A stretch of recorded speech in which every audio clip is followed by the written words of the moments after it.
Думаю, последнее, что приходит в голову большинству людей при слове «Таджикистан», это образ коллекционного антикварного автомобиля. Скорее «Газель» или «Копейка Жигули», не в обиду будет сказано. Но не создавайте себе стереотипы. Они на то и созданы, чтобы их ломать. В республике много настоящих ценителей, фанатов ретро-автомобилей. В поисках какого-нибудь грузовика военного времени или Кадиллака, выпущенного ограниченным тиражом в 50-х, они ездят по дальним весям и кишлакам.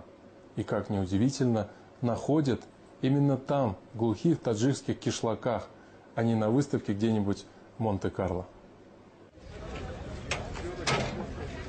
Не все вещи с годами дешевеют. На этом поле таджикские коллекционеры выставили старые автомобили. Они имеют свою цену, историю и личную характеристику. Это первая такая выставка для Таджикистана.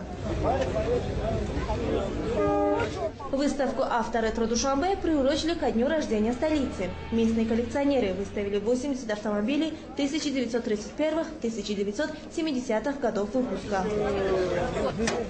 20 лет тому назад. Самого старого железного коня пригнал Рахимджон Назаров из города Вахдак. Старые коллекционные машины – главная страсть братьев Назаровых. Здесь они представили 10 ретромобилей, а всего их в семье 25. Мотор временно я мотор чему дагимча. «Опель Адмирал» – старейший и самый дорогой автомобиль в стране. Особая гордость Назаровых. На сборку и ремонт Рахимджон потратил почти 20 лет жизни. Но какие-то запчасти не может найти до сих пор. Для «Опель Адмирал» найти запчасти очень сложно. Какие-то мы приобретали за рубежом, некоторые переделывали сами. Сборка таких автомобилей – очень тяжелая работа, требующая терпения. Сейчас осталось немного доделать. Как все закончим, тогда подарим городу. Абдушукур Одинаев никому не собирается дарить свой боевой автомобиль, не думает и о продаже, хотя ему постоянно предлагают хорошую цену. Это бронированный автомобиль. На нем в советское время ездили только первые лица республики. Советский лимузин – так называет свой автомобиль Абдушукур. Когда он его покупал, у него не было ни мотора, ни карбюратора, ни кардана. Коллекционер собирал каждую гаечку по всему бывшему Союзу и сделал все собственными руками. Лимузин по всем меркам раритетный. Эту марку выпустили в 30-х годах в количестве всего 12 штук.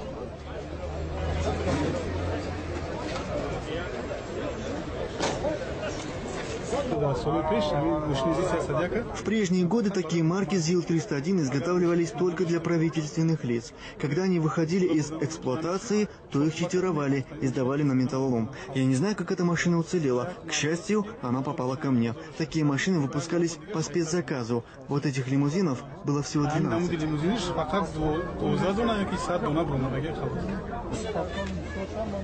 Выставка коллекционных автомобилей стала неожиданным подарком для неизбалованных душанбинцев. Видя такой интерес, власти города предложили клубу ретроавтомобилистов помещение для их драгоценных антикварных экземпляров. Антикварными автомобилями в Таджикистане владеют и министры, и простые смертные. Это особая национальная любовь.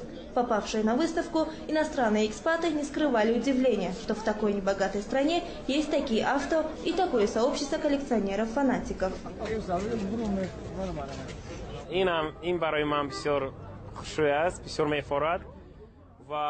Я уже долгое время нахожусь в Таджикистане, и мне даже не верится, что здесь есть столько прекрасных антикварных автомобилей.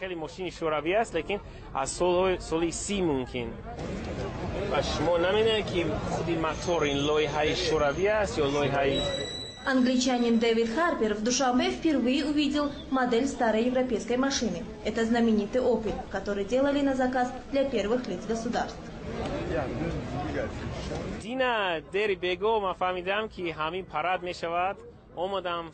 Я узнал, что состоится фестиваль-выставка, и с раннего утра стоял и ждал открытия. Лично для меня это очень интересно, потому что на выставке представлены очень старинные автомобили.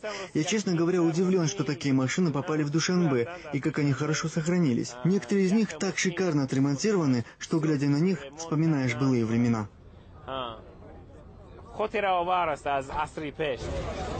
Владельцев коллекционных авто мало интересует их функциональное предназначение. В данном случае машина как раз роскошь. Для них важнее возраст и история. Автомобиль Рустамбека Рауфова привлек всеобщее внимание именно своей историей. Вездеход ГАЗ-67Б – военная машина. В годы Великой Отечественной войны на ней ездили генералы армии и в силу технических характеристик разведчики. Такой больше ни у кого нет, говорит хозяин. Этот автомобиль 1941 года производства. Я купил его у русского мужчины, дяди Саши из Шахритутского района. Машина была в ветхом состоянии. Я покрасил ее в заводской цвет, а запчасти купил за границей. На ремонт ушло 3 года. Над ним 1 год и 6 месяцев работали 3 мастера, а потом еще 3 мастера около 1 года и 8 месяцев. Я готов потратить столько средств, сколько потребуется для полного ремонта, потому что на таком ездили только генералы. После войны каждой советской республике раздавали по одной такой машине, и тогда на них разъезжали чиновники. Владельцы хвастаются, что их автомобили могут стоить и $100 000 и больше. Но специалисты говорят, что пока это все же хобби для избранных. Вот и на первой выставке «Авторетро Душанбе» ни одной сделки не заключили. Люди предпочитали фотографироваться на фоне красивых машин и заглянуть внутрь. Но вот про цены никто не спрашивал.